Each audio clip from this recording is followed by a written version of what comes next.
Hi everyone, क्या हाल चाल। स्वागत है सभी का आपके अपनी यूट्यूब फैमिली असद एकेडमी में। तो प्यारे साथियों, जैसे कि आपने कल देखा था, यूपी टेट के लिए जो है मैथ की क्लास चल रही है। नंबर सिस्टम पे हम बात कर रहे हैं। कल कुछ आपको कंसेप्ट बता दिए गए थे, आज कुछ कॉन्सेप्ट आपको बताना है और उसके ही अनुसार, उस बताए गए कॉन्सेप्ट के अनुसार प्रश्न भी आए हैं जो आपके अलग अलग एग्जाम में पूछे गए नंबर सिस्टम के प्रश्न है, वो आपके बीच में रखा गया है। और ऐसा मतलब महसूस भी हो रहा है कि ऐसे प्रश्न आपके यूपीटेड एग्जाम में बन सकते हैं। तो आज हम आपको पहली प्रश्न एक बार दिखा देते हैं, फिर पहले प्रश्न के साथ ही साथ आपको जो डिफिनेशन है, जो टॉपिक है, उसको बता देंगे। उसी के अनुसार प्रश्न करा देंगे, आपको कॉन्सेप्ट भी क्लियर हो जाएगा। उम्मीद है आपको ये बातें समझ में आएंगी और जो भी बातें मैंने कही है वो भी समझ में, पिछले की वीडियो में अभी के जो बातें मैंने कही है आपको भी वो भी समझ में आएगा। ठीक है भाई, कह रहा है कि प्रश्न कह रहा है, पहले हम पेड़ बढ़िया से सजा लेते हैं, शानदार तरीके से सजा रहे हैं, तभी ही हमारा जज्बा जो है बना रहेगा। ठीक है भाई, अब देखेंगे कह रहा है प्रश्न क्या कह रहा है कि कंसीडर द फॉलोइंग स्टेटमेंट।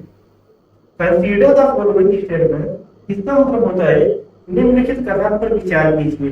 और कथन क्या दिया गया है, क्या ये दो तीन चार चार कथन दिए गए हैं। आपको यही दोनों पर विचार करना है, इसी प्रश्न पर विचार करना है और कथन के अनुसार आपको उत्तर देना है। क्या कह रहा है मेरे भाई कि प्रत्येक परिमेय संख्या एक प्राकृतिक संख्या होती है। आप लोग को कल पढ़ाया गया था कि प्राकृतिक संख्याएं किसे कहती हैं और परिमेय संख्याएं किसे कहती हैं। लेकिन क्या हम सबसे पहले अगर परिमेय संख्याएं के बारे में बात करें, अगर परिमेय संख्या के बारे में बात करेंगे,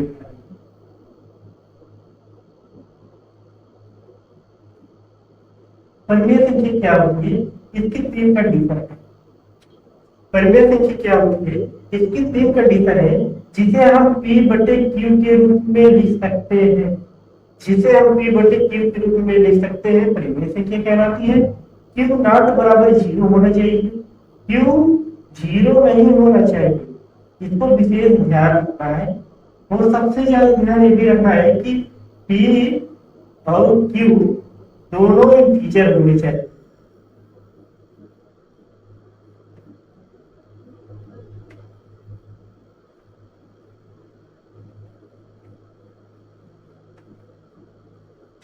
p और q दोनों इंटीजर होने चाहिए मेरे भाई। क्या परिमेय संख्या इसे कहते हैं, आप कहीं बिल्कुल इसे ही कहते हैं, क्योंकि मैंने आपको कल बताया था, डिफिनेशन बताया तो एग्जाम्पल भी दिया था। ठीक मेरे भाई, कह रहा है कि परिमेय संख्या एक प्राकृतिक संख्या हो सकती है।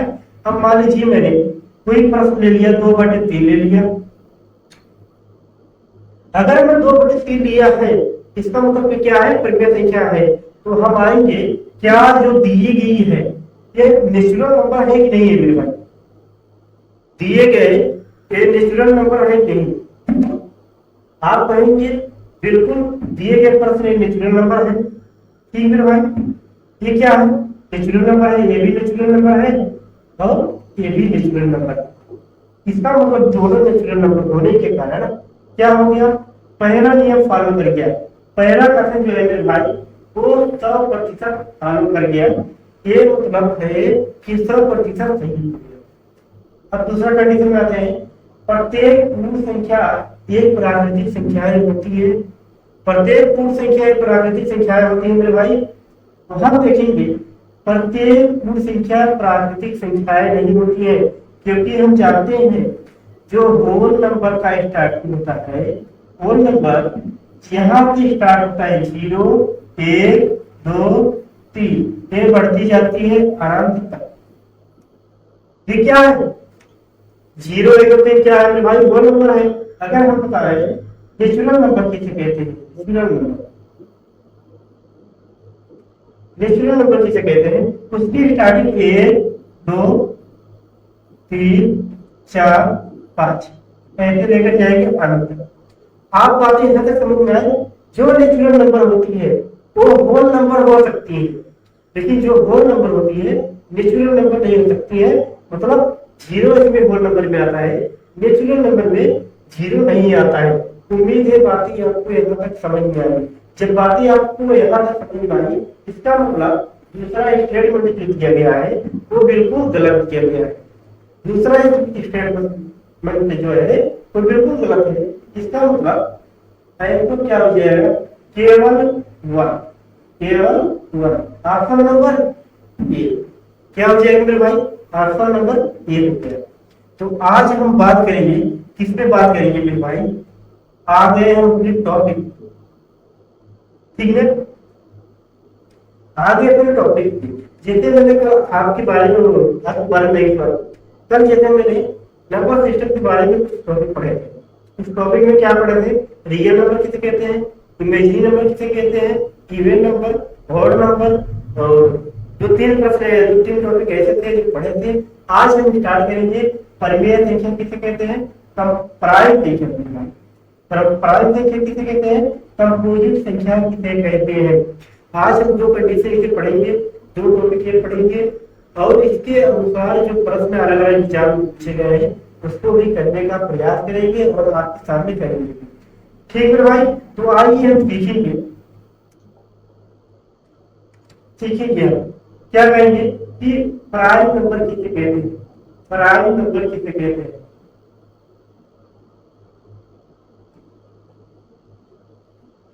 प्राइम नंबर किसे कहते हैं, जिसे हिंदी में बोलते हैं अभाज्य,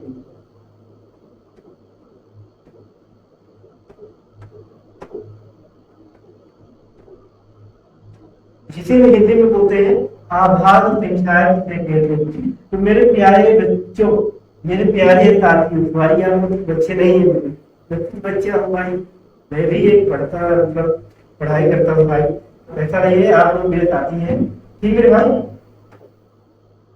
अभाज्य संख्याएं जो है, इसकी स्टार्टिंग, इसकी हम डिफिनेशन देखेंगे। अभाज्य संख्या उसे कहते हैं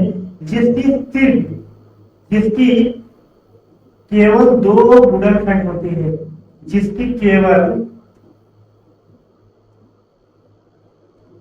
दो गुणनखंड होते हैं, दो गुणनखंड होते हैं।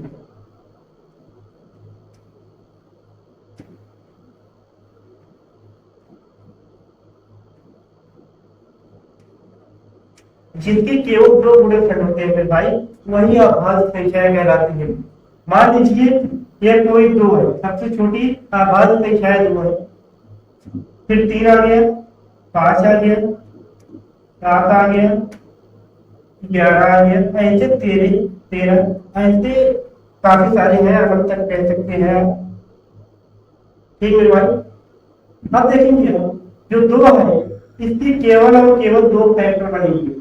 पहला फैक्टर क्या है, पहला फैक्टर अगर हम बात करेंगे, फैक्टर मतलब होता है मेरे भाई गुणनखंड होता है, फैक्टर की बात करें हम, गुणनखंड होता है, तो क्या करें, केवल दो 1 से कटेगा, 1 से कटेगा, आप कहेंगे बिल्कुल 1 से कटेगा, ठीक, और स्वयं से कटेगा, स्वयं से कटेगा,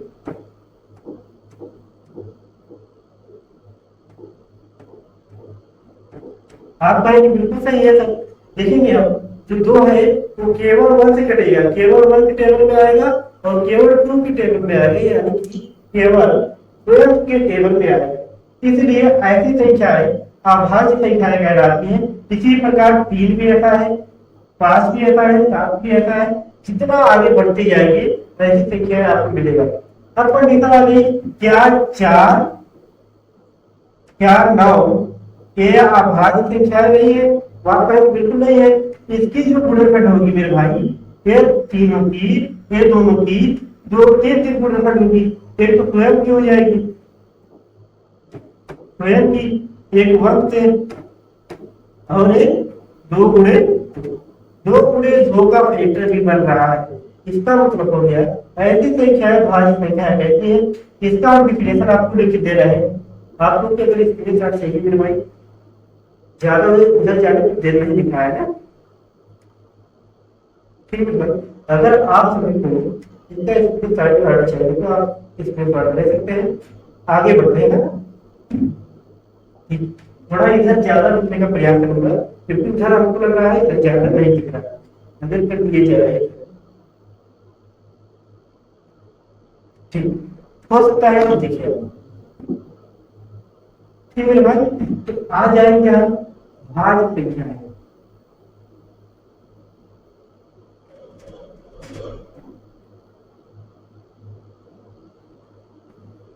अगर हम भाज्य संख्याएं की बात करें, ऐसी संख्याएं यहां पर लिख दे रहे हैं, ऐसी संख्याएं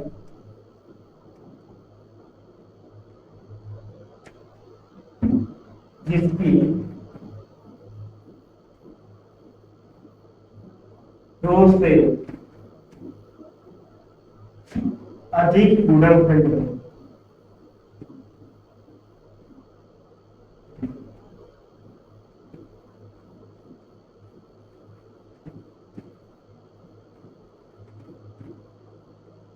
भाज्य संख्या कहलाती है।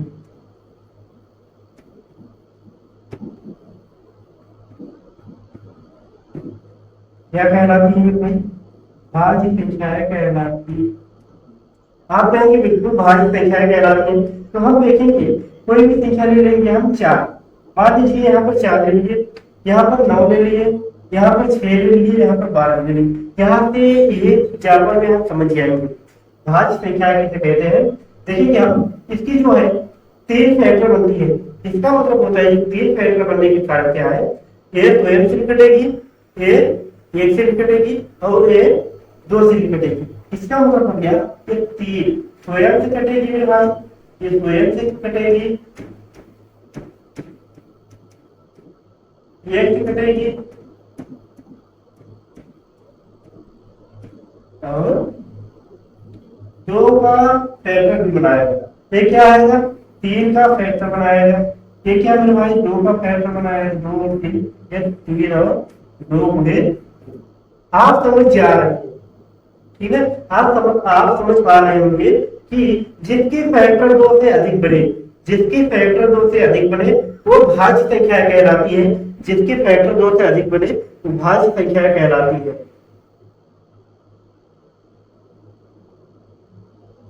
ठीक है, जिसकी संख्या 2 से अधिक बने वो भाज्य संख्या कहलाती है।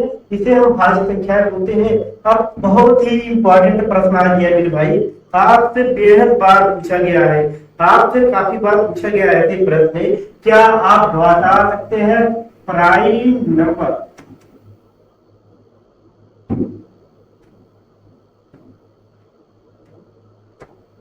प्राइम नंबर,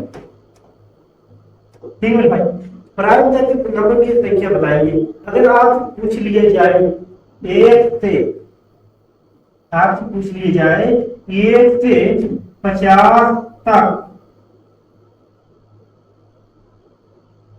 कितने प्राइम नंबर होते हैं? कितने प्राइम नंबर होते हैं?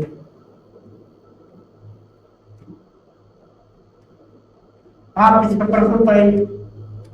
अगर पूछा जाए कि 50 से 100 तक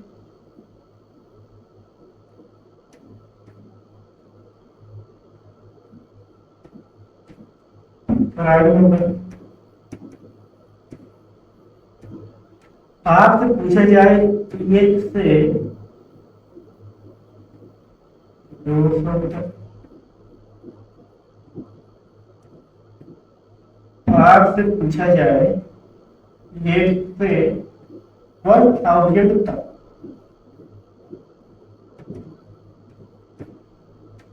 ठीक है भाई। एक प्रश्न ऐसे प्रश्न है जो आपको एग्जाम में डायरेक्टली पूछेगा कि 1 से 50 तक कितने प्राइम नंबर होते हैं, 50 से 100 तक कितने होते हैं, 1 से 2 तक कितने होते हैं और 1 से 1000 तक कितने होते हैं। तो मेरे भाई देखेंगे हम 1 से 50 तक कितने होते हैं, तो यहाँ पर इसकी संख्या होती है 15।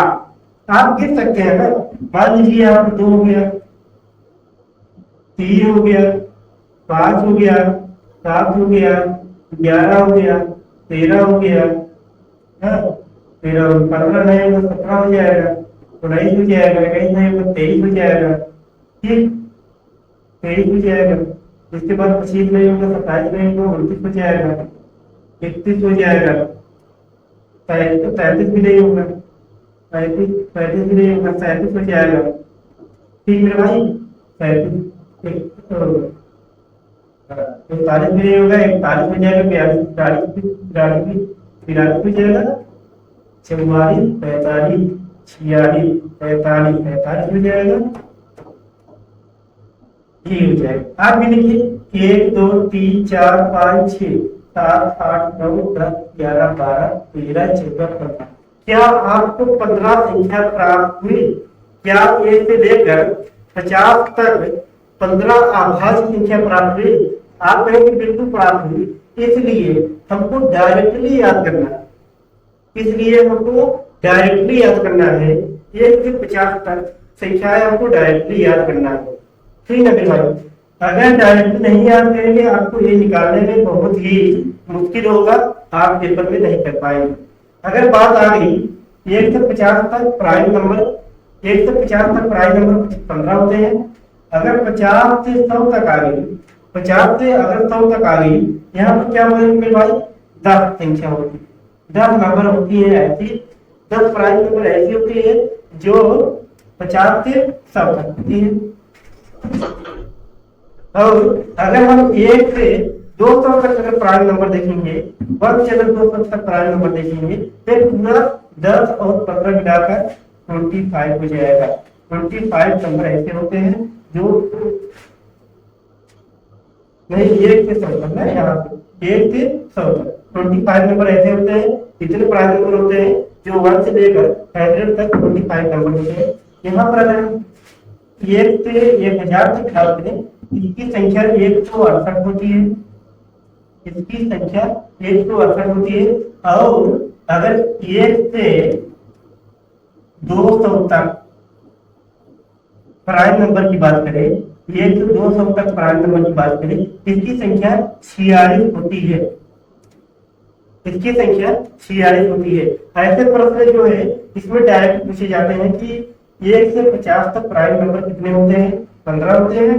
50 से 100 तक प्राइम नंबर 10 होते हैं। 1 से 100 तक कितने होते हैं? 25 होते हैं। 1 से 1000 तक कितने होते हैं? 168 होते हैं। और 1 से 200 तक कितने प्राइम नंबर होते हैं? इसको बताएंगे हम, 46 नंबर होते हैं। फिर अगला टॉपिक आ जाते हैं, इसके बेस पर कुछ प्रश्न है, उसको पहले हम प्रश्न को हल कर लेंगे, फिर अगला टॉपिक बताएंगे। ठीक है भाई, देखेंगे आप कह रहा है कि विच of the following statement is correct. इसमें से कौन सा स्टेटमेंट है जो सही है? मतलब निम्नलिखित में से कौन सा कथन सही है? कह रहा है कि पाई का मान, पाई का सही मान क्या होता है? अब देखेंगे कल आपको बताया गया था पाई का सही मान क्या होता है। क्या पाई का सही मान 3.14 होता है? आप कहेंगे सही मान तो नहीं है, लेकिन एप्रोक्सीमेट है। क्या है? एप्रोक्सीमेट,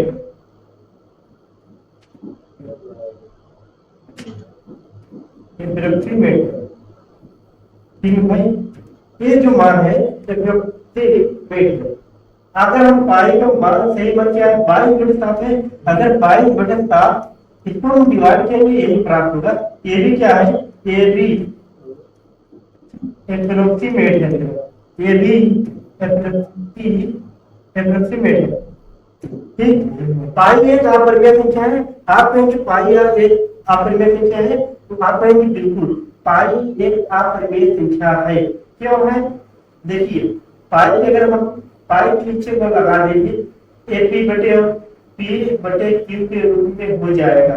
लेकिन पाई क्या इंटीजर है? पाई क्या पूर्णांक है? आप कहेंगे पाई पूर्णांक नहीं है। इसका मतलब पाई क्या हो गया मेरे भाई? इसका मतलब पाई अपरिमेय संख्या होगी। पहला गलत है, दूसरा गलत है, तीसरा क्या सही है? पाई एक अपरिमेय संख्या है। Pi is an irrational number, बिल्कुल सही है मेरे भाई, क्योंकि पाई P बटे Q के रूप में लिखा जा सकता है, लेकिन पाई जो होता है वो इंटीजर नहीं होता है। अगला प्रश्न देखेंगे, अगला प्रश्न बहुत ही शानदार प्रश्न है, इसको भी हम देखेंगे एक बार। Which of the following statement is true, इसमें क्या सही है ये बताना है। निम्नलिखित में से कौन सा कथन सत्य दिया गया है, सत्य कहा गया है। एक आभाज्य संख्या है, ठीक, एक एक संयुक्त संख्या है, ये तो ना आभाज्य है ना संयुक्त है, या तो एक या दो आभाज्य संख्या है या संयुक्त। आपको बताया गया है कि एक आभाज्य संख्या ना ही आभाज्य है ना ही संयुक्त है। क्या है? ना आभाज्य है ना संयुक्त, ना ही संयुक्त है। ये संयुक्त की बात कह रहा है कि फीमेल की बात कह रहा है ना, इसमें जुड़वा वाली बात है। इसका मतलब इस प्रश्न का आंसर क्या हो जाएगा? इस प्रश्न का आंसर हो जाएगा ऑप्शन नंबर 3। क्या हो जाएगा? ऑप्शन नंबर 3 हो जाएगा। एक ना तो अभाज्य संख्या है और ना ही एक संयुक्त संख्या है। अगला हम टॉपिक देखेंगे, अगला टॉपिक की बात करेंगे। देखिए मेरे भाई, अगला टॉपिक क्या कहता है कि हमको निकालना है प्लेस वैल्यू निकालना है और फेस वैल्यू निकालना है। प्लेस वैल्यू किसे कहते हैं और फेस वैल्यू किसे कहते हैं?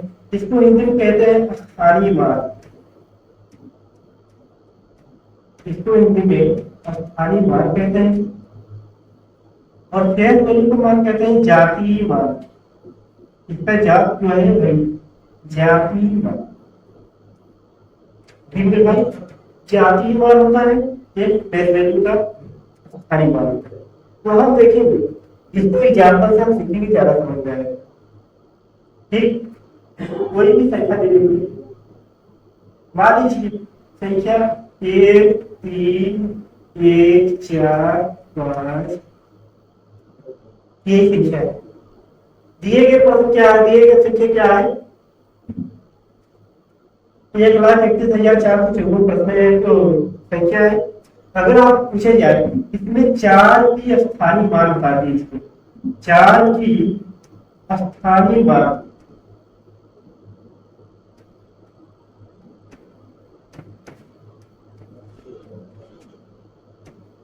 जब इस प्रश्न में आप 4 के स्थानीय मान निकालेंगे, आपको 4 दो बार मिलेगा। 4 दो बार मिलेगा, क्या उसको ऐड करना है? ऐसा नहीं है। तो पूछेगा खुद प्रश्न में कि पहले वाली 4 की स्थानीय मान निकालो या सेकेंड वाली 4 की स्थानीय मान निकालो। तो आप क्या कहेंगे?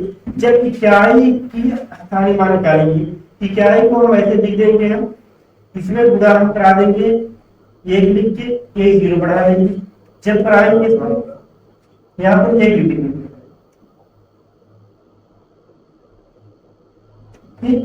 पहले वाली इकाई में एक के हम गुणा करा देंगे, 1 का गुणा करा देते हैं। इसका मतलब क्या होता है? 4 का अगर हम 1 में टेबल कराएंगे, गुणा कराएंगे, 4 आ जाएगा। जब ये 4 का इसका जब हम स्थानीय मान निकालेंगे, 4 का 4 लिखेंगे, जो होता है इकाई दहाई सैकड़ा, मतलब गुणा 1 लगा के इकाई दहाई, दहाई पे आ रही है तो 0 बढ़ा देंगे, इसका गुणा जब करा देंगे हो जाएगा 4 पर। इसका गुणा कराएंगे, यही होता है स्थायी मान। अगर मान लीजिए हमको 3 का निकालना होता तो पहले हम 3 लिख देते, गुणा लिख देते, ऊपर लिख देते, फिर देखते इसके बाद कितनी अंक है, 1 अंक 2 अंक 3 4, 4 0 लगा देते, 1 2 3 4। जब इसको हम लगा देंगे तो आ जाएगा 30,000 आ जाएगा, 4 0 ठीक हो जाएगा। ठीक, यही होती है स्थानीय मान। यहाँ तक समझ में आया? इसे हम बोलते हैं प्लेस वैल्यू निकालना, इसे ही प्लेस वैल्यू। अब बात आ जाती है फेस वैल्यू। जब फेस वैल्यू की बात आती है, इसे हम बोलते हैं जातीय मान। क्या बोलते हैं मेरे भाई?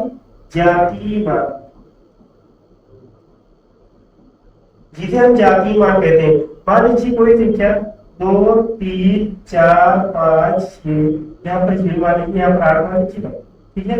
अगर आपसे पूछे जाए कि 5 का जातीय मान क्या होता है, 5 का जातीय मान क्या होगा, आप कहेंगे 5 का जातीय मान 5 ही नहीं होगा। कोई भी संख्या है, किसी भी संख्या का किसी भी अंक का पूछा गया जातीय मान तो स्वयं का होता है। मान लीजिए यहाँ पर 3 पूछा गया, 3 का जातीय मान क्या होगा? 3 होगा। 2 का जातीय मान क्या होगा? 2 होगा, 4 जाति मान 4 होगा, 8 का 8 होगा, 9 का 9। इसमें कोई परिवर्तन नहीं होगा। परिवर्तन इसमें होगा प्लेस वैल्यू में परिवर्तन होगा। प्लेस वैल्यू क्या कहता है, अगर मान लीजिए यहाँ पर 5 का प्लेस वैल्यू पूछा गया, ये प्लेस वैल्यू पूछा गया 5 का, तो 5 का 5 लिख देते, गुणा 1 से करा देते। यहाँ पर 5 के बाद जितनी संख्या आएगी उससे गुणा, इसको बढ़ाकर गुणा करा देते, 1 2 उतनी ही 0 लगा देते, इसके बाद इसी के गुणा करा देते, आ जाता है आंसर 5 2। 5 का प्लेस वैल्यू 5 हो गया, 5 का जाती मानी कितना हो गया, 5 हो गया। उम्मीद है बातें यहाँ तक समझ में आएगी। देखते हैं और प्रश्न है क्या।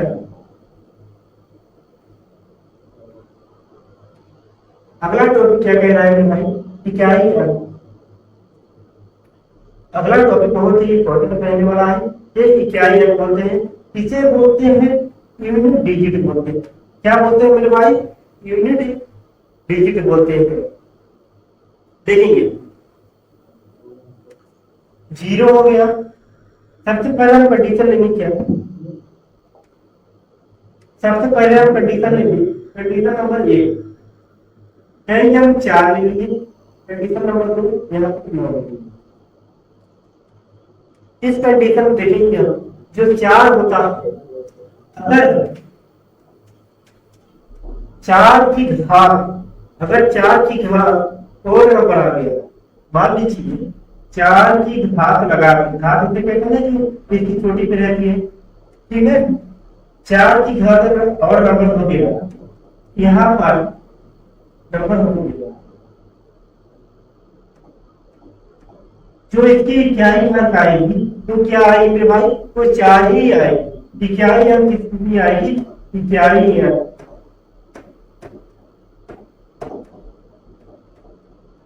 4 हो जाएगा। इकाई अंक क्या हो जाएगा, 4 हो जाएगा। अगर इसी पे 4 की छोटी पर अगर इवन नंबर होता, इवन नंबर जो है तो क्या हो जाएगी, तो क्या हो जाएगा मेरे भाई, जो 4 का मान आएगा तो क्या आएगा, इकाई अंक जो आएगा, जो इकाई अंक आएगा, इकाई अंक क्या आएगा, तो 6 आएगा। आप कैलकुलेटर करते, अगर मान लीजिए यहाँ पर 4 आएगा, ठीक, और 4 का हम मान लीजिए इसकी 3 इसे हम क्या लिखेंगे, 4 गुणे 4 गुणे 4, ठीक है भाई। यहाँ पर देखेंगे आप इसे किसको गुणा करेंगे, 4 16 64। जब 64 आएगा मेरे भाई, क्या देखेंगे, इसकी जो इकाई अंक है वो क्या आया है, इकाई अंक 4 आया है। इसका कहने का मतलब है कि 4 की घात जब विषम संख्या होगी तो इसका मान ही 4 आएगा, जब सम संख्या होगी इसकी इकाई अंक क्या आएगी, 6 आएगी। इसी प्रकार जब 9 की पारी आती है, 9 में जब ओड, इसकी घात जब ओड होती है, यहाँ पर क्या आ जाएगी, 9 आ जाएगी। इकाई अंक जो होगी 9,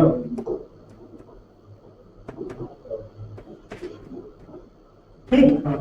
और यहाँ पे जो 9 है, 9 अगर गिवन की बात, ठीक है, इकाई अंक क्या हो जाते हैं,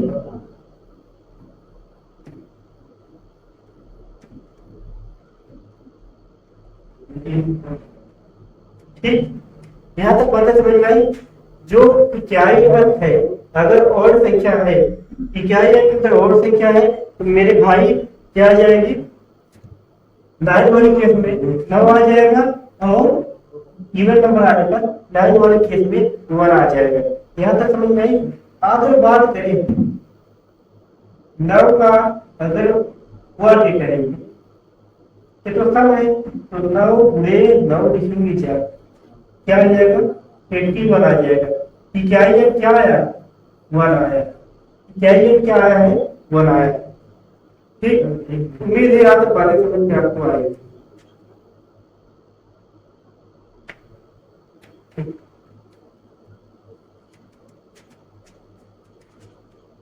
अब देखेंगे अगला कंडीशन, 0 1 5।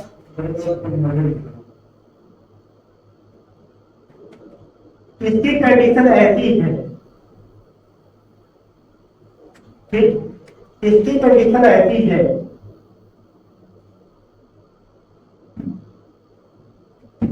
इसकी कंडीशन क्या ही है कि जो है सेम,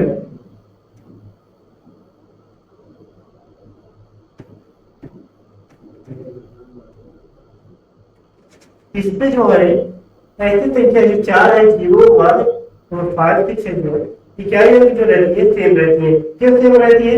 इसका चाहे जो हम चाहो इसके घात 2 लगाएंगे या 3 लगाएंगे, मतलब कहने का मतलब है विषम लगाएंगे या सम लगाएंगे, इसमें कोई फर्क नहीं पड़ेगा। फर्क पड़ेगा केवल और केवल 4 और 9 में पड़ेगा। इसके अलावा जो संख्याएं बचेंगी उसको भी बताएंगे, ठीक है। अगर मान लीजिए 1 के घात 1 करेंगे, कितना आ गया? 1 आ गया। 1 की घात हम 2 करेंगे, कितना आ गया?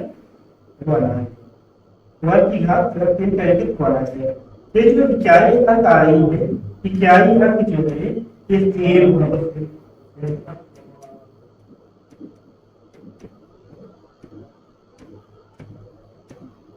इकाई अंक जो है सेम है ना। अब इसी प्रकार से अगर हम 5 का वर्ग करेंगे, 5 के जब वर्ग करेंगे तो हमारा 25 आ गया। क्या देखेंगे? 5 का इकाई 25 को वर्ग करने पर, 5 का वर्ग करने पर 25 आने पर क्या 5 इकाई अंक है? इकाई है जो 5 है इकाई है। इसी प्रकार से अगर हम 30 का वर्ग करेंगे, इसका क्या आ जाएगा? 36 आ जाएगा। जो 6 आ रहा है ये इकाई है,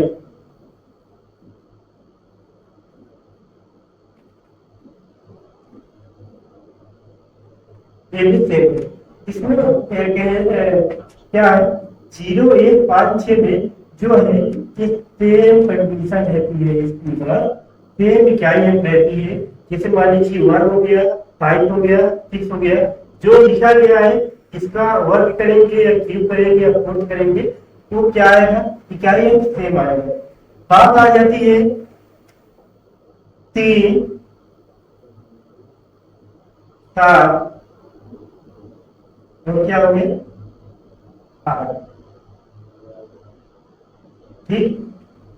3 7। अगर हम 3 की बात करें, 3 तो रिपीट नहीं होगा, 3 रिपीट नहीं होगा तो भी आता है, ठीक है। अगर हम बात करें यहां से रिपीट नहीं होगा, क्यों नहीं होगा? इसका ये क्या ही अंक निकालना रहेगा। मान लीजिए 2 है, 2 का अगर हम 1 करेंगे तो 2 आ गया। 2 का अगर हम करेंगे वर्ग करेंगे 4 आ गया। 2 का क्यूब करेंगे तो आ जाएगा, 2 का फोल्ड करेंगे तो आ जाएगा 2, ठीक। 2 का 5 करेंगे तो आ जाएगा 25, ठीक है भाई। अब देखेंगे हम 2 का वर्ग लेकर जाकर हम 2 लाए, 2 का वर्ग करें 4 आया, इसका 8 आ जाएगा, इसका 16, इसका 32। अब देखेंगे हम इसका ये क्या है? 2 है, यहाँ पर जाने के बाद क्या है? यहाँ पे हमको मैच करा। इसका मतलब जब हम इसका 2 का अगर 30 करेंगे आ जाएगा 64, यहाँ पर फिर रिपीट होने लगेगी। जैसे हो गया 2 का रिपीट हुई, इसी प्रकार का 54 आएगा, इसका आगे बढ़ाएंगे तो 128 आ जाएगा, फिर रिपीट कर गया, और आगे बढ़ाएंगे तो 256 आ जाएगा, फिर रिपीट कर गया ना। जैसे देखिए यहाँ पर क्या है? 2 आया है, 2 आ गया, ये 4 आया है, 4 यहाँ पर आ गया, 8 आया है, 8 यहाँ आ गया, 6 आया है, 6 यहाँ आ गया। इसका कहने का मतलब है कि जो 2 है उसको 5 बार लेकर जाने पर, उसके 5 घात लेकर जाने पर फिर वही संख्या रिपीट होती जाती है। इसको मतलब हमको 4 तक याद करना पड़ेगा, 5 तक याद करना पड़ेगा, क्या ये तो क्या आएगा, ठीक है। 5 तक अगर हम याद करेंगे, 5 घात तक अगर हम याद करेंगे क्या ये क्या आएगा, इसी के सहारे अगला हम रिपीट करते हैं। ठीक इसी प्रकार से 3 होता है। देखेंगे हम 3 की बात करें, अगर हम 3 का अगर घात 1 करेंगे 3 आ गया, 3 का घात 2 करेंगे 2 आ गया, 3 की घात 3 करेंगे तो 27 आ गया, 3 की घात 4 करेंगे कितना आ जाएगा, गुणा करा लीजिए तो 3 गुणे 3 गुणे कराने के हिसाब से क्या हो जाएगा ना, अभी चूड़े 81 आ गया ना, 81 आ गया, 5 आ जाएगा तो क्या आ जाएगा, 2 3 से आ जाएगा, 6 आ जाएगा तो क्या आ जाएगा, 7 ठीक, 2 यहाँ तक समझ में आया। इसका कहने का मतलब है कि जब 3 का घात 1 बढ़ जाएगी 3 आ गया, 3 की घात 2 बढ़ जाएगा 9 आ गया, 3 की घात 3 बढ़ जाएगा 27 आ गया, 3 का घात 4 बढ़ जाएगा तो 81 आ गया। अब देखेंगे हम 3 की घात 5वीं बार लेकर जाने पर फिर वही संख्या हमको रिपीट प्राप्त होगी। कहने का मतलब है फिर वही जो है, कहने का मतलब यही फिर जो 81 है फिर वही हमको रिपीट होती मिलेगी। ठीक है, फिर देखेंगे हम यहाँ पर 3 आ गया, यहाँ जो पहली संख्या में आई थी यहाँ से रिपीट होनी शुरू हो जाएगी। इसी प्रकार से 8 का भी होता है और 7 का भी होता है। अगर हम चाहे 7 और 8 को भी आपको दिखा दे रहे हैं।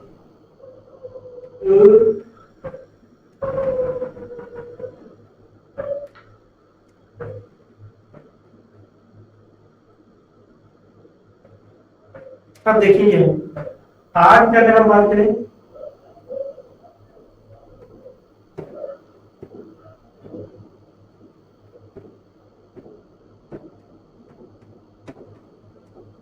इसका 8 है, 64। अब 64 में 8 को पूरे कराएंगे तो 512 आ जाएगा, कितना आ जाएगा 512। यहाँ पर 4096 आ जाएगा, इसका 32,000 कितना आ जाएगा मेरे भाई, 32,768 आ जाएगा। इसका जो पूरा कराएंगे 32,768 आ जाएगा।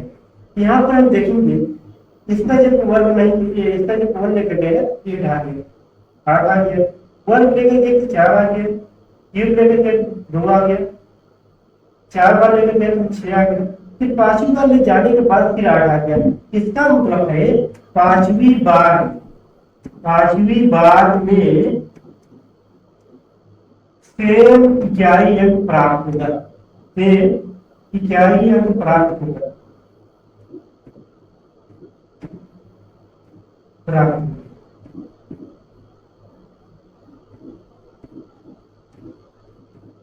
ठीक है, सेम 11 प्राप्त होगा। इसको आपको 4-5 याद रखना है। आपको डायरेक्ट नहीं बता सकते हैं कि ये की कंडीशन आ गई कि 5 4 और 9 वाली कंडीशन आ गई और उसमें आ गया 0 1 वाले और 3 वाले में, ये सब में तो 3 वाले नहीं, 0 3 7 8 तो 0 1 5 6 इसमें कंडीशन आ गई। अगर हम 7 वाली बात करेंगे 7 4 3 43 2, इसका 5वीं बार जाएगा तो 3 का 5वीं बार करेंगे तो 16,008 तो 16,008 तो 7 आ जाएगा। ये भी जो 3 की है 5वीं बार जाने पर तो 7, ठीक है, इसको 5वीं बार जाने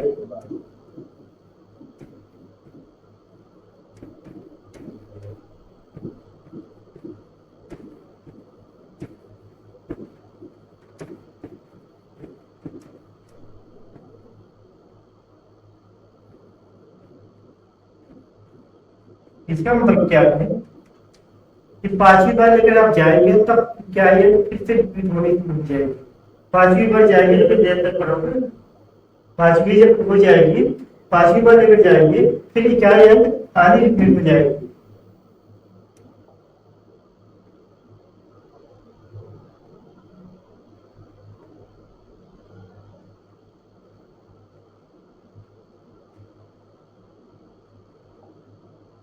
तो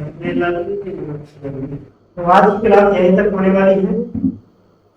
ठीक है, आगे हम पढ़ेंगे, कल से हम पढ़ेंगे क्या,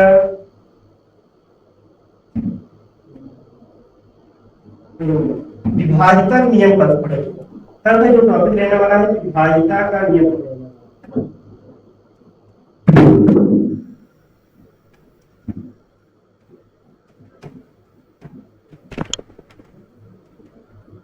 जो कल की क्लास होगी, कल की क्लास विभाजिता के नियम के अनुसार होगी। 2 से विभाजिता का नियम, 3 से, 4 से, सभी का विभाजिता का नियम कल की क्लास में होगी। आज की क्लास यहीं तक रहेगी।